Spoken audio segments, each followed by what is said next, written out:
আজকে আমি ক্লাস 7-এর মূলদ সংখ্যা বিষয়টি তোমাদের সামনে শেখাবো।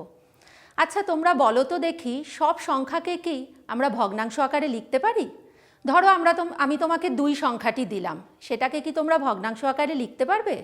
আচ্ছা, আমি যদি বলি হ্যাঁ পারবে, তাহলে এসো কিভাবে পারবে সেটা আজকে আমরা শিখি।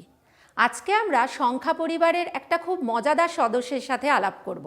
সেটি হলো মূলদ সংখ্যা বা র্যাশনাল নাম্বার।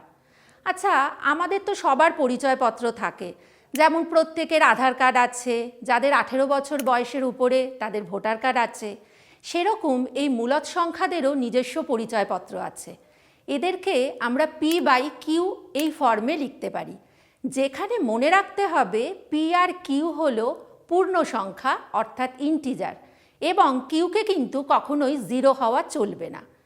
তাহলে দেখি এবার 2 সংখ্যাটাকে আমরা কিভাবে এই ভগ্নাংশের আকারে লিখতে পারি। 2কে আমরা 2/1 এই পদ্ধতিতে লিখতে পারি, যেখানে P হলো 2 আর Q হলো 1, অর্থাৎ এটিকে আমরা মূলদ সংখ্যার আকারে লিখতে পারলাম। এই যে তোমাদের একটা ওয়ার্কশিট রইল, এই ওয়ার্কশিটটা তোমরা বাড়িতে প্র্যাকটিস করতে পারবে, যেখানে তোমরা কোনটি মূলদ সংখ্যা এবং কোনটি মূলদ সংখ্যা নয় এটা করে দেখবে। অর্থাৎ আজকে আমরা এই টোটাল পড়ার মধ্যে সারাংশ হিসাবে পেলাম যে যেই সমস্ত সংখ্যাকে আমরা P/Q আকারে লিখতে পারি তারাই হলো মূলদ সংখ্যা। নমস্কার।